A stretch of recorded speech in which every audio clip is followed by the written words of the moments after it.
어느 설교학 교수님께서 성도들이 설교를 듣는 이유에 대해서 두 가지를 말씀하셨습니다. 저도 굉장히 공감하는 부분인데요. 첫 번째는 이 설교를 들음으로써 신자들이 겸손해진다는 것입니다. 설교를 들을 때마다 신자들이 겸손을 배울 수 있는 것이지요. 설교에서 나오는 그 메시지가 잘 들어보면 내가 참 죄인이구나, 나는 연약한 존재구나, 하나님 없이는 살아갈 수 없는 참으로 부족한 존재임을 깨닫게 하는 그 겸손함을 배우게 된다는 것입니다.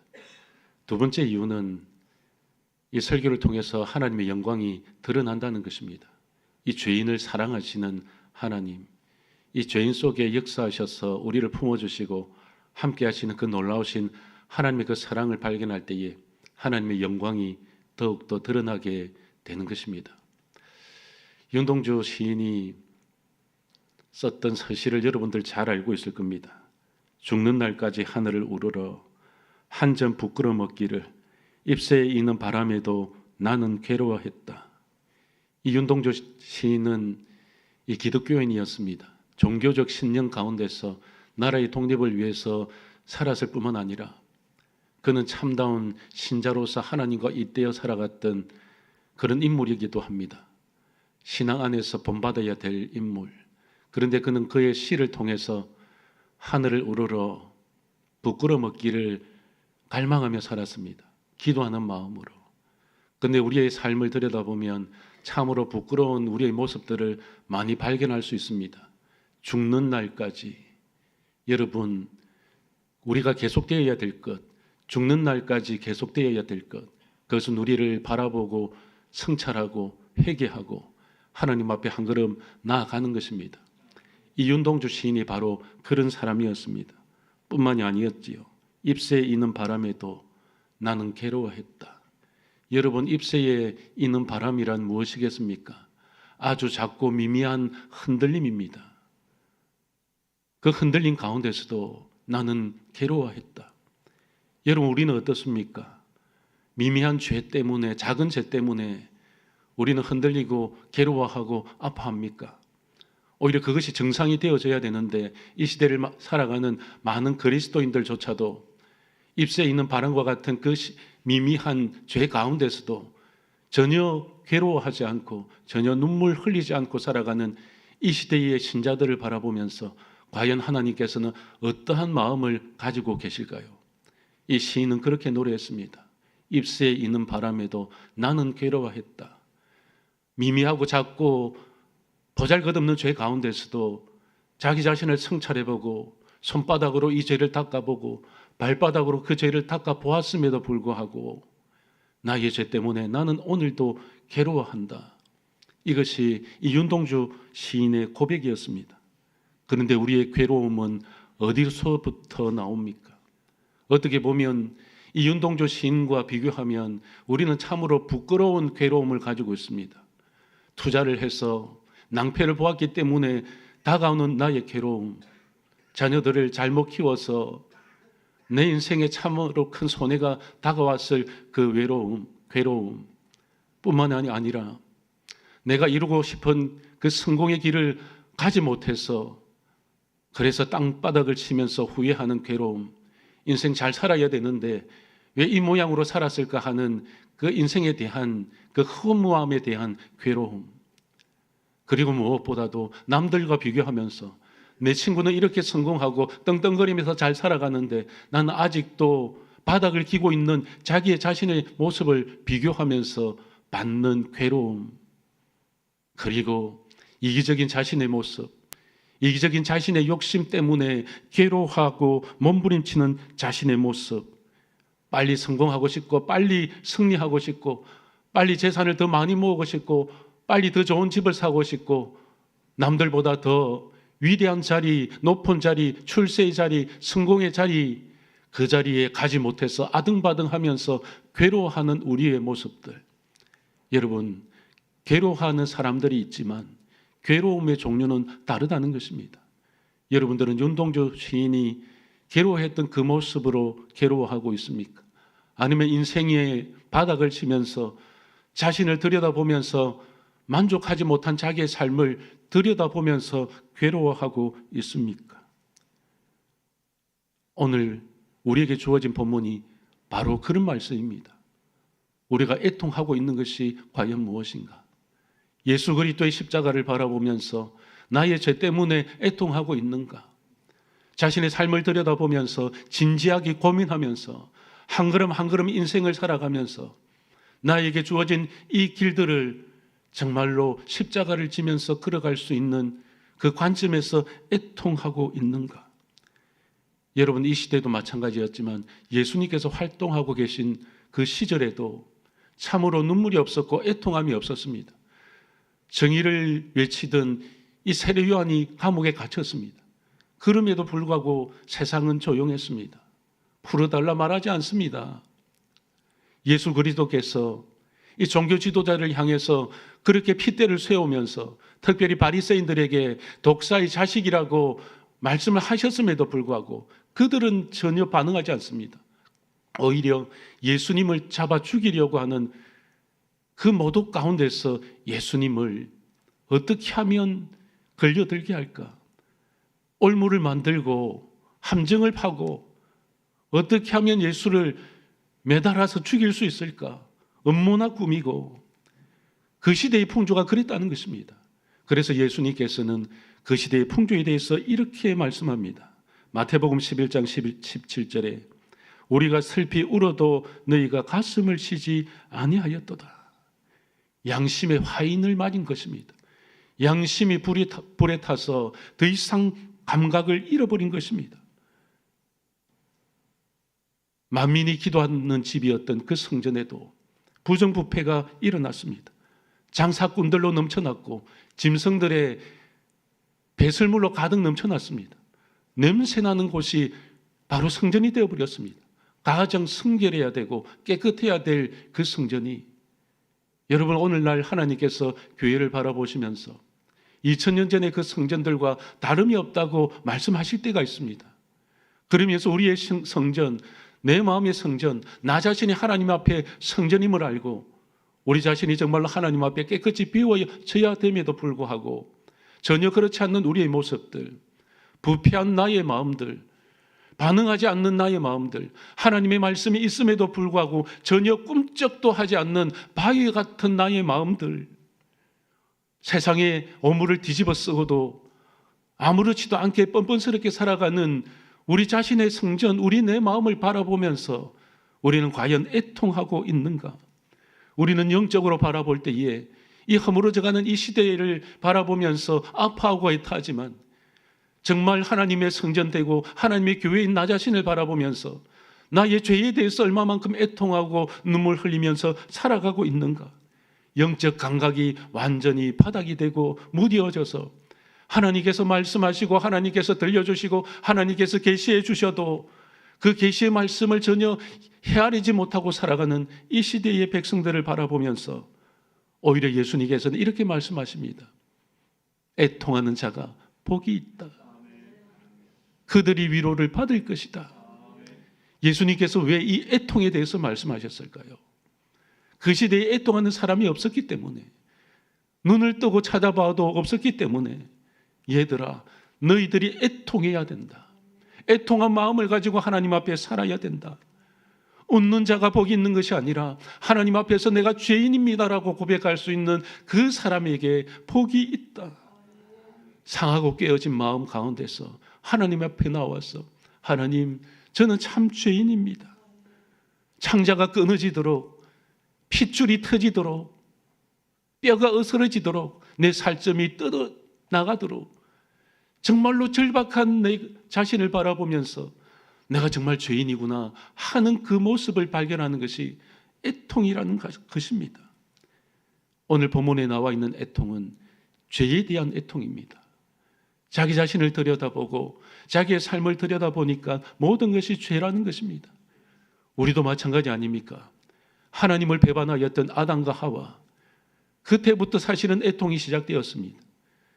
그리고 우리의 죄를 들여다보면서 하나님 앞에 도달할 수 없는 우리의 모습들, 하나님과의 모든 영적인 관계가 끊어져 버리고 하나님과 담을 쌓고 살아왔던 우리 인생들의 모습들, 아담과 하와가 죄를 범함으로 벌거벗은 것을 수치로 여기면서 아하, 이것이 고통이구나, 이것이 정말 아픔이구나, 세상에서 모자람이 있어서 아파하는 것이 아니라, 세상에서 실패해서 아파하는 것이 아니라, 내 자식이 정말로 떵떵거리게 살지 못해서 아파하는 것이 아니라, 나의 삶을 들여다보면서 나 자신이 정말로 이 세상 가운데서 남들보다 더 성공하지 못한 것에 대한 애통함이 아니라, 내 인생을 들여다보니까 참 잘못 살았구나, 주님 앞에서 잘못 살았구나, 하나님 보실 때 너무나도 부끄러운 인생을 살았구나. 그래서 내 인생 걸음걸음 여정여정을 들여다보니까 모든 것이 헛되고 헛되며 헛되었구나. 자기의 죄를 뒤집어 쓰고 발견해 보니까 나의 죄가 너무나도 많구나. 여러분, 이 죄에 대한 애통은 무엇일까요? 하나님의 형상을 잃어버렸기 때문에, 아담과 하와의 죄로 말미암아서 하나님의 모습, 하나님의 형상, 하나님의 성품을 잃어버리고 살았기 때문에, 여러분, 우리가 회복해야 될 것이 무엇일까요? 그것은 바로 하나님의 형상을 회복하는 것입니다. 하나님의 형상을 잃어버리면 전부를 잃어버리는 것입니다. 하나님의 형상을 잃어버리면 하나님의 성품을 잃어버리는 것이요, 하나님의 의를 잃어버리는 것이요, 하나님의 사랑을 잃어버리는 것입니다. 그래서 우리는 죄에 대해서 애통해하면서 하나님, 하나님의 형상을 회복시켜 주십시오. 하나님의 그 모습을 하나님의 그 모습대로 살아갈 수 있게 해 주십시오. 하나님께서 우리 백성들을 사랑하신 것과 같이 나를 사랑하셨던 그 사랑의 모습으로 내가 살게 해 주십시오. 창세기 1장 26절에 하나님이 가라사대 우리의 형상을 따라 우리의 모양대로 우리가 사람을 만들고 그로 바다의 고기와 공중의 새와 육축과 온 땅과 땅에 기는 모든 것을 다스리게 하자 하시고, 여러분, 하나님께서 엄청난 복을 우리에게 주셨습니다. 우리가 감히 하나님의 형상을 따라 지음받았다는 그 자체가 우리의 인생에 있어서는 크나큰 영광이고 은혜라는 것입니다. 그런데 죄가 다 들어오니까 어떻게 되었습니까? 하나님의 형상이 파괴되었습니다. 그래서 세상을 다스리기보다 이 세상을 파괴하는 데 앞장섰습니다. 이 세상을 사랑하고 끌어안아야 됨에도 불구하고 원수를 사랑하기보다도 오히려 돌을 던지고, 오히려 내가 더 앞에 서기 위해서 비난하고 힐난하고 채찍질하게 되어졌습니다.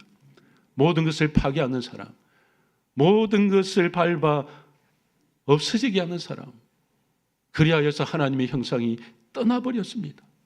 이 죄의 사망, 이 고통, 눈물, 상처, 하나님의 형상을 잃어버리니까 모든 악한 것들이 나를 지배하게 되는 것입니다.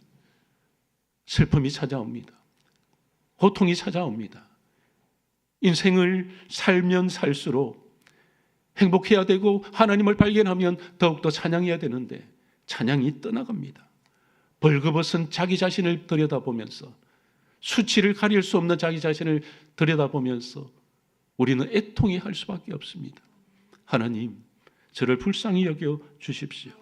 하나님 나라를 잃어버린 영적인 상실감, 하나님과 관계할 수 없고 하나님과 교제할 수 없고 하나님의 말씀을 들을 수 없는 참으로 죄인된 모습으로 떠돌아다니는 우리의 모습들, 비극적인 영적 상태 가운데서 모든 것을 포기하고 하나님 앞에 나와서 하나님, 저 왔습니다. 죄인이 왔습니다. 그럼에도 불구하고 저를 받아주십시오. 제가 이렇게 가슴을 치고 후회합니다. 하나님, 나의 영혼을 살려주십시오. 다시는 죄의 길로 들어가지 않겠습니다. 주님만 바라보고 살아가겠습니다. 이 본질적이고 뿌리 깊은 그 죄에 대해서 애통해 할 수 있는 사람, 여러분, 이것이 바로 영적인 우리가 가져야 될 하나님 앞에서의 태도인 것입니다. 영적인 태도. 그래서 하나님 앞에 엎드립니다. 회개합니다. 나는 죄인 중에 괴수입니다. 여러분, 사도 바울이 왜 이렇게 고백을 했을까요? 자기 자신의 삶을 들여다보면 하나님께 영광을 위해서 살아왔다고 했는데 결국에는 그 모든 것이 자기를 위해서 살아왔다는 것이죠. 우리의 삶은 자기 존재를 위해서 살아가는 존재입니다. 너무나도 이기적인 존재입니다. 예수를 믿어도 하나님의 백성으로 살아도 자기의 갈 길을 걸어갑니다. 우리는 늘 언제나 십자가를 진다고 이야기하지만 결코 하나님의 예수님의 그 십자가를 지는 것이 아니라 어떻게 하면 성공을 위해서 이 세상의 짐을 질까 그렇게 생각을 합니다. 우리의 자신을 들여다보면 하늘을 우러러 한 점 부끄럼 없는 것이 아니라 하늘을 우러러 보니까 부끄러움이 너무나도 많은 존재였습니다. 그런데 세리는 어떻게 했습니까? 하늘을 우러러 보니까 자기가 죄인인 것을 깨닫습니다. 땅바닥에 머리를 쳐박고 가슴을 치면서 주님 제가 죄인입니다. 주님 제가 죄인입니다. 어떻게 이 얼굴을 하나님께 들 수 있겠습니까? 이것이 바로 애통함이라는 것입니다. 로마서 7장 24절에 오라 나는 공고한 사람이로다. 이 사망의 몸에서 누가 나를 건져내랴. 여러분 죄에 묶이면은 벗어날 수가 없습니다. 사망에 묶이면은 벗어날 수가 없습니다. 왜 이 사도 바울이 이 사망의 몸에서 누가 건져내랴? 누가 건져줄 수 있겠는가? 누가 이 죄의 가운데서 해방시켜 줄 수 있겠는가? 예수님을 믿었음에도 불구하고 여전히 죄와 싸워서 살아갈 수밖에 없는, 날마다 죄와 싸워서 넘어질 수밖에 없는, 자기의 존재를 들여다보면 온통으로 얼룩져 있는, 죄로 얼룩져 있는 자신을 발견하고 앞으로 누워도 뒤로 누워도 앞으로 자빠져도 뒤로 자빠져도 우리의 인생 가운데서 영원히 죄와 함께 호흡할 수밖에 없는 죄의 노예가 되어버린 자기 자신을 발견하면서 하나님, 저는 정말로 공고한 사람입니다. 사랑하는 성도 여러분, 우리가 공고한 사람이 아니겠습니까? 죄 때문에 공고하고 죄 때문에 넘어지고, 그래서 과연 누가 이 사망의 몸에서 나를 건져줄 수 있겠는가? 제가 이 비유를 굉장히 많이 합니다. 왜냐하면 중요한 비유이기 때문에.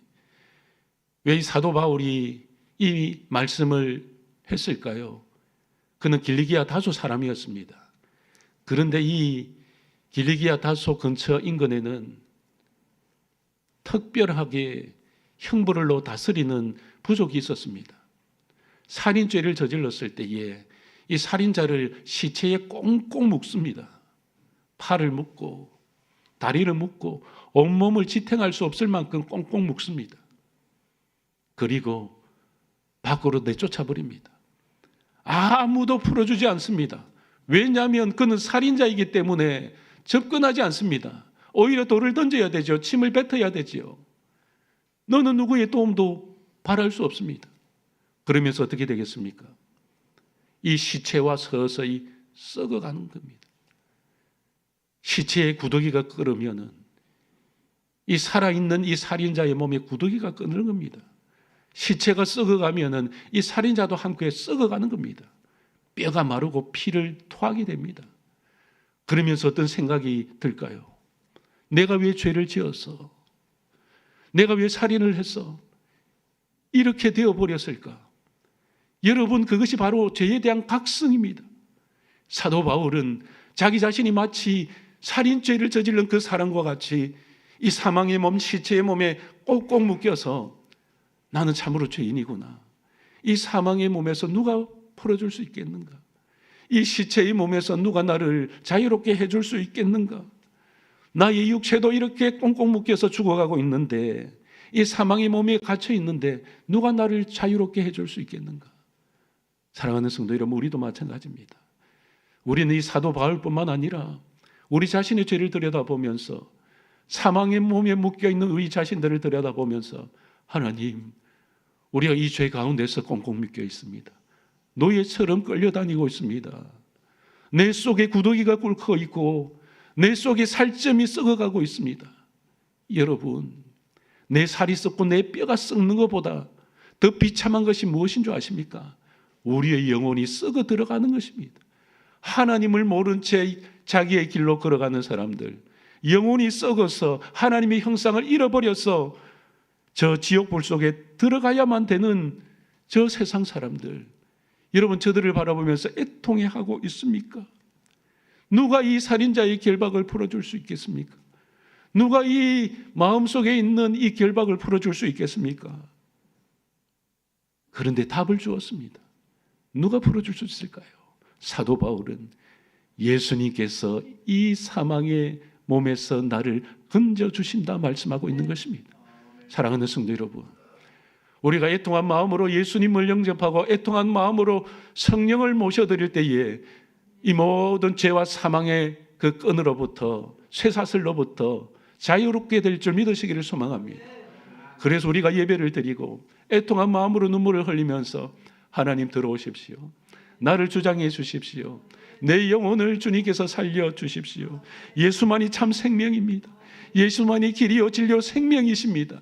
내가 예수를 믿는 그 이유가 무엇이겠습니까? 그것은 바로 죄로부터 자유하게 되어지기 때문에 본질적으로 타락해버린 인간을 향해서 하나님께서는 예수 그리스도를 이 땅에 보내어주시고 우리가 그 쇠사슬 가운데서 시체와 썩어져 문드러져야 됨에도 불구하고 예수님께서 오히려 그 시체에 그 십자가에 매달려서 주님께서 고통당하시고 피를 흘려 주셨기 때문에 그 보혈의 은혜로 말미암아 우리가 건짐받게 되었다.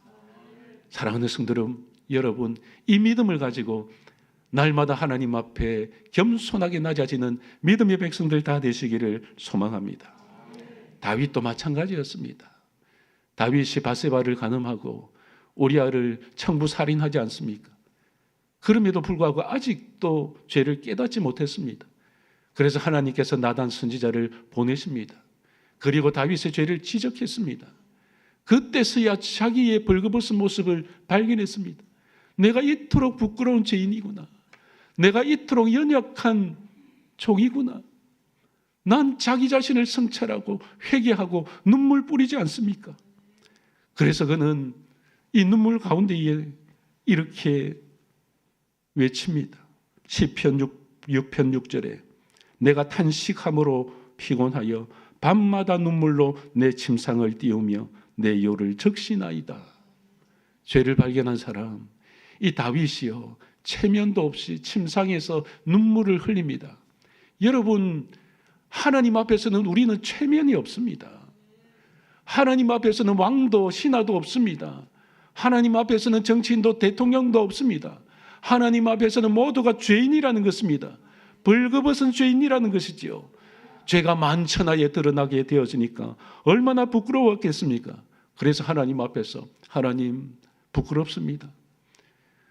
여호와께서 나의 목자가 되셨는데 오히려 내가 이 목자 되신 주님을 배반했습니다. 내가 살인자입니다. 내가 해서는 안 될 일을 저질렀습니다. 나는 정말 대단한 사람인 줄 알았는데, 나는 정말 괜찮은 왕인 줄 알았는데, 나는 하나님과 동행하는 왕인 줄 알았는데 나의 실체를 들여다보니까 여전히 그렇지 않습니다. 아직도 죄인이고 아직도 부족하고 아직도 연약하고 아직도 죄에 넘어질 수밖에 없습니다. 여러분, 목회자도 마찬가지입니다.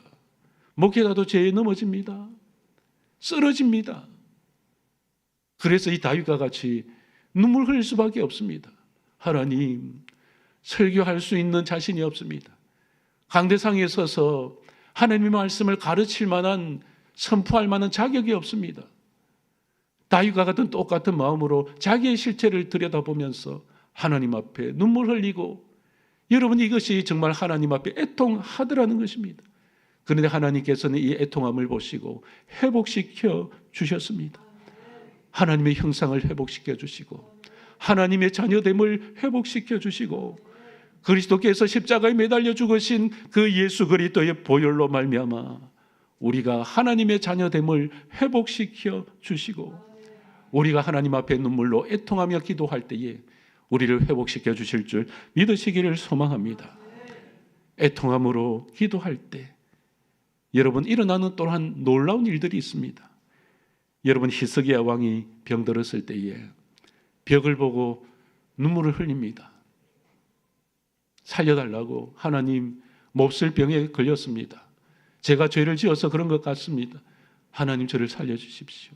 애통하며 눈물을 흘리며 벽을 쳐다보면서 사람 바라보지 않고 우상 바라보지 않고 세상의 권력 바라보지 않고 세상의 의원을 찾아가지 않고 내 인생의 진실한 의원이 되어주시는 분, 나의 인생의 모든 질병을 치료하시는 분, 내 영혼을 치료하시는 분은 오직 여호와 하나님밖에 없다는 사실을 깨달아 알았던 이 히스기야 왕이 벽을 바라보면서 하나님 나를 살려주십시오 애통하며 기도했을 때에 하나님께서 응답 주셨습니다. 내가 내 기도를 들었고 내 눈물을 보았노라. 사랑하는 성도 여러분, 우리가 애통한 마음으로 기도할 때에 하나님께서 우리의 기도를 들어주십니다.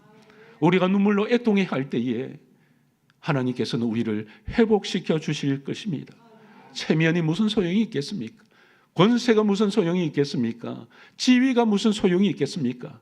하나님 앞에서는 모두가 죄인일 수밖에 없기 때문에 우리의 연약함을 애통해 하고 우리의 죄됨을 애통해 할 때에 하나님께서 우리의 눈물을 보시고 회복시켜 주시는 것입니다.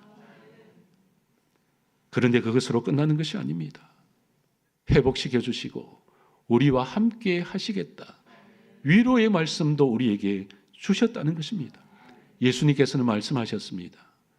애통하는 자가 복이 있다. 그들이 위로를 받을 것이다. 누구의 위로를 받을까요? 하나님의 위로를 받는 겁니다. 하늘의 위로를 받는 것입니다. 땅의 위로를 받는 것이 아니라 하나님 나라의 위로를 받는 것입니다. 여러분, 땅의 위로, 사람의 위로는요 한계가 있습니다. 이 욥기서를 읽어보면 욥이 고난을 당하지 않습니까? 얼마나 괴로웠겠습니까? 그런데 친구들이 찾아옵니다. 친구들이 찾아와서 위로한답시고 한 것이 오히려 욥의 죄를 지적합니다. 네가 이렇기 때문에 이런 고난을 받는 것이다. 불난 집에 와서 부채질을 하는 겁니다. 여러분, 위로할 때요 조심해야 될 것입니다. 자기의 의가 드러나서는 안 됩니다. 친구들은요 자기의 의가 드러났습니다. 그러니까 욥도 나도 의로운 자다라고 그렇게 하다가 하나님의 말씀 가운데서 매맞음을 당하지요. 나는 의롭지 않구나. 여러분, 인간의 위로는 그렇다는 겁니다. 어떻게 위로해야 될까요? 그냥 손잡아주고 안아주고 눈물 흘려주고 그러면 공감하게 됩니다. 많은 말로 위로하는 것이 아니라 행동으로 위로하는 것입니다. 입술로 위로하는 것이 아니라 몸으로 위로하는 것입니다. 예수님께서 그렇게 하셨습니다. 예수님께서는 많은 말로 위로하신 것이 아니라 예수님께서는 십자가에 못 박혀 죽으심으로 행동으로 우리를 위로해 주셨습니다. 우리를 살리시기 위해서. 그래서 어떻게 해야 될까요? 하늘나라의 차원 높은 위로가 필요합니다. 우리가 하나님 앞에 애통할 때에 사람의 위로가 아니라 하나님의 위로를 받습니다. 그래서 하나님께서 내 마음을 아시고 내 영혼을 만져주시고 내 영혼을 치유하시고 회복시켜 주신다는 것입니다. 우리가 하나님 앞에 애통할 때에 하나님께서 우리에게 찾아오십니다. 하나님께서 우리의 영혼을 만지십니다. 우리를 새롭게 하십니다. 하나님께서 공감해 주십니다. 예수 그리스도께서 십자가에 못 박혀 죽으신 것과 같이 주님께서는 어떠한 사정과 형편 가운데서도 하나님께서는 수단과 방법을 가리지 않고 우리에게 찾아오셔서 우리를 사랑하신다. 내가 너를 위로한다. 일어서라. 너는 내 자식이다. 그렇게 위로해 주시는 것입니다. 계시록 7장 17절에 이렇게 말씀합니다. 이는 보좌 가운데 계신 어린 양이 저희의 목자가 되사 생명수 샘으로 인도하시고 하나님께서 저희 눈에서 모든 눈물을 씻어 주실 것임이로라. 우리가 애통한 가운데서 이 세상 속에서 살아갈 때에 하나님께서는 우리의 눈물을 씻어 주신다 말씀합니다. 얼마나 힘듭니까? 얼마나 살아가는 것이 괴롭습니까? 얼마나 인생이 풀리지 않습니까? 그럼에도 불구하고 하나님 앞에 우리의 죄를 애통하고 자복할 때에 회개의 눈물을 흘릴 때에 하나님 없이는 살 수 없습니다. 주님, 나의 마음을 치료해 주십시오. 내 영혼을 치료해 주십시오. 내 마음의 주인이 되어 주십시오. 내가 가는 길 가운데서 주님께서 빛이 되어 주시고 내 발의 등이 되어 주십시오. 나는 아무것도 할 수 없는 어린 아이이기 때문에 주님께서 위로해 주시지 아니하면 내가 아무것도 감당할 수 없습니다. 주님이 이 시간 나에게 찾아오셔서 내 영혼을 주장해 주십시오. 너는 내게 부르짖으라. 내가 내게 응답하겠고 내가 알지 못하는 크고 은밀한 일을 내게 보이리라.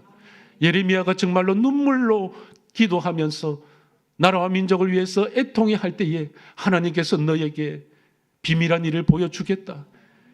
이것이 정답인 것입니다. 세상에서 답을 찾아가는 것이 아니라 하나님 나라의 비밀한 일들을 발견할 수 있는 사람, 하나님의 그 위로를 발견할 수 있는 사람, 하나님께서 늘 나와 함께하여 주셔서 그림자처럼 따라다니시고 목자장처럼 나를 인도해 주시는 그 놀라우신 하나님의 사랑을 발견할 때에 우리는 죄 때문에 애통했지만 다시 일어설 수 있는 힘을 우리는 공급받을 수 있다는 것입니다. 미국에 레이몬드 릴리라는 흑인이 있었습니다. 이 흑인이 청년 시절에 목사에 대한 굉장한 반감을 가지고 있었습니다. 예수도 믿지 않았고 교회도 다니지 않으면서 그는 폭력적인 성품을 가지고 있었습니다. 그런데 어느 날 순간인가 예배당에 찾아가서 설교하는 목사의 머리를 쳐 죽이고 싶은 충동이 느껴졌습니다. 그래서 벽돌 하나를 집어들고 교회로 갔습니다. 강단에서 설교하시는 목사를 바라보면서 죽이려고 했는데 하나님의 말씀, 그 설교의 말씀을 듣고 조금씩 변해갑니다. 하나님께서 만져 가시는 것이죠. 성령께서 임하신 것입니다. 벽돌을 들고 이 설교자, 목사를 죽이려고 했는데, 때리려고 했는데 오히려 벽돌을 내려놓고 자기의 가슴을 치기 시작합니다. 내가 죄인이구나. 하나님이 살아계시구나. 죄를 발견하게 됩니다. 하나님께서 만져주셨기 때문에. 그리고 그 인생이 변했습니다. 변화받았습니다. 사람은 사람을 변화시킬 수 없습니다. 진짜입니다. 인간을 변화시킬 수 있는, 죄인을 변화시킬 수 있는 분은 여호와 하나님밖에 없습니다. 제가 목사라서 이렇게 이야기하는 것이 아니라 성경에 그렇게 기록되어져 있고 오늘날 이 시대에도 하나님께서는 일하고 계십니다. 그래서 성령께서 그의 영혼을 만지십니다. 그리고 그가 목사의 길을 걸어갑니다. 가장 빈민한 자들, 가장 가난한 자들, 병든 자들 수천 명을 돌보면서 그는 이 시대의 사마리아인이라는 별명을 가지게 됩니다. 그도 늙고 병들어서 죽게 되어집니다. 죽어서 장례를 치르는데 벽돌 하나가 전시되어져 있습니다. 그 벽돌이 무엇이겠습니까? 이 사람의 벽돌이었습니다. 레이몬드 릴리의 벽돌이었지요. 그런데 이 벽돌에는 눈물이 젖어 있었습니다. 밤마다 이 벽돌을 보면서 가슴을 치면서 하나님, 제가 이런 죄인이었습니다 하면서 눈물을 이 벽돌에 흘렸습니다. 그래서 이 벽돌에는 눈물이 가득 차 있었습니다. 그 인생이 변화되었습니다. 사랑하는 성도 여러분, 우리 인생에도 벽돌이 있습니다. 누군가 던지고 싶은 벽돌, 누군가 내리쳐 죽이고 싶은 원수들에 대한 벽돌, 누군가 너무나도 미워서 달려가서 쳐 죽이고 싶은 벽돌, 내 마음에 그런 벽돌이 많다는 것입니다. 죄인이기 때문에. 사랑하는 성도 여러분, 이제 주님께서는 말씀하십니다. 벽돌을 내려놓고 가라. 예배를 드리고 이 예배당 문을 나갈 때 벽돌을 내려놓고 가라. 사랑하는 성도 여러분, 이제 말씀을 맺으면서 저에게도 많은 벽돌이 있었습니다. 미움의 벽돌이 있었습니다. 목사지만요, 여러분들과 똑같습니다. 설교를 하지만 여러분들과 똑같습니다. 하나님의 말씀을 전하지만 여전히 남아있는 벽돌들이 있었습니다. 근데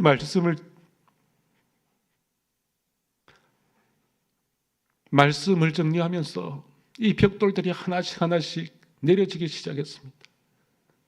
애통함이 찾아왔습니다. 나의 죄가 보이고 그들이 미워지는 것이 아니라 이제 주님을 바라보아야 되겠다. 사랑하는 성도 여러분, 이 예배를 드리고 저 세상을 향해 나아갈 때에 여러분들 벽돌 다 내려놓고 나아가시기를 소망합니다. 그래서 예수님께서 우리 인생에게 주어진 그 복, 애통하는 자가 복이 있다. 너희들이 복이 있다. 그 복이 무엇이냐? 하나님의 위로를 받는다. 하늘의 위로를 받는다. 사랑하는 성도 여러분, 인생 별 것 없습니다. 인생 대단한 것 없습니다. 우리가 하나님 앞에 겸손하게 낮아질 때에, 애통하여 자복할 때에 하나님께서 우리를 회복시켜 주시고, 하나님께서 우리를 위로해 주시고, 하나님께서 우리와 함께하여 주심으로 이 세상의 그 모든 죄악의 사슬에서 해방시켜 주실 줄 믿으시기를 소망합니다. 그래서 이 벽돌 내려놓고 십자가 붙들고 저 세상을 향하여 전진해 나가는 하나님의 거룩한 백성들 다 되시기를 소망합니다. 살아계셔서 역사하시는 전능하신 하나님 감사합니다. 강단에 설 때마다 눈물이 앞을 가립니다. 목사이지만 오히려 타인들보다 더 더러운 자신 바라보면서 애통해 합니다. 하나님, 우리도 우리의 죄를 바라보면서 잃어버렸던 하나님의 형상을 기억하면서 애통해 합니다. 하나님, 우리가 애통함으로 회개할 때에 하나님의 형상을 회복시켜 주시옵소서. 하나님의 의를 회복시켜 주시고 하나님의 사랑을 회복시켜 주시고 예수 그리스도의 십자가 복음을 회복시켜 주시옵소서. 그리하여서 하나님께서 우리에게 최초로 주셨던 그 복들을 오늘날 우리가 삶의 현장 가운데서 누릴 수 있도록 주님께서 역사하여 주시옵소서. 하나님, 이곳에 들어오면서 우리의 심령 가운데에 버리지 못한 벽돌들이 하나 두 개가 아닙니다. 하나님, 저 세상을 향해 나아갈 때에 이 예배당에 주의 하나님 아버지 앞에 이 벽돌을 내려놓고 나아갈 수 있도록 주님 역사하여 주시고, 이 벽돌로 주의 아버지와 타인을 해하는 것이 아니라 오히려 내려놓고 자기의 가슴을 치는 하나님의 거룩한 백성들 되게 하여 주시옵소서. 그리하여서 우리의 일평생 겸손하게 주님을 쫓아다니며 겸손하게 하나님을 섬기며 겸손하게 하나님께 예배드리며 겸손하게 예수 그리스도의 복음을 전하는 하나님의 거룩한 백성들이 다 되어질 수 있도록 주님께서 은혜 부어 주시옵소서. 감사를 드리오며 나사렛 예수 그리스도 이름으로 간절히 기도드립니다. 아멘. 우리 다 함께